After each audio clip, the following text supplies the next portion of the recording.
नमस्कार, मैं प्रांशी राठौर और आप देख रहे हैं नेक्स्ट 9 न्यूज। यूपी की सियासत में इन दिनों काफी ज्यादा हलचल मची हुई है। मैनपुरी, रामपुर और खतौली सीट पर जो उपचुनाव हो रहे हैं, उन उपचुनाव के चलते सियासत काफी तेज हो चुकी है। आज 5 दिसंबर है और आज सुबह से ही मतदान की प्रक्रिया शुरू हो चुकी है। देखना होगा कि 8 दिसंबर के दिन आखिरकार जीत कौन सी पार्टी यहां पर हासिल करती हुई नजर आती है इन तीनों ही सीट पर, क्योंकि भारतीय जनता पार्टी का दावा है कि तीनों ही सीटों पर कमल ही खिलेगा।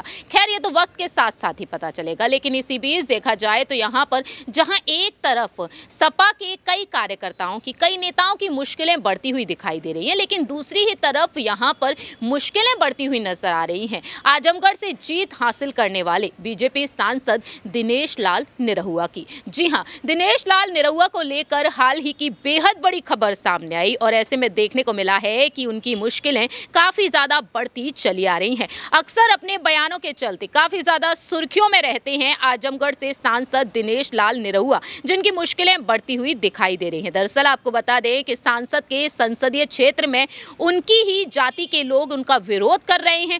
अब विरोध प्रदर्शन हद से ज्यादा बढ़ता हुआ दिखाई दे रहा है। सांसद को जेल तक भेजने की मांग अब शुरू हो चुकी है और उनके खिलाफ अब बड़े आंदोलन की चेतावनी भी दी जा रही है। दरअसल आपको बता दें कि बीजेपी से सांसद दिनेश लाल निरहुआ ने 19 नवंबर को एक कार्यक्रम में कहा था, मन बढ़ई खत्म करना पड़ेगा। मन बढ़ई खत्म होई कैसे? मन बढ़ई खत्म करने का एक के उपाय है, या तो मनगढ़ के जेल के भीतर में नहीं, ना तो सीधा ऊपर भेज दो। ज्यादा मनगढ़ है तो यहाँ पर उन्होंने और भी तमाम बड़े बयान दिए। आपको बता दें कि जो लोग विरोध कर रहे हैं उनका दावा है कि सांसद का बयान असंसदीय है और ये सांसद की गरिमा के खिलाफ है। सांसद खुद कानून व्यवस्था को यहाँ पर किस तरीके से चुनौती दे रहे हैं, उसे खत्म कर रहे हैं। इससे तो सिर्फ और सिर्फ अपराध ही बढ़ सकता है। इतना ही नहीं, आपको ये भी बता दें, किसान मोर्चा के अध्यक्ष राजीव यादव ने सांसद के खिलाफ 21 नवंबर को कलेक्ट्रेट पर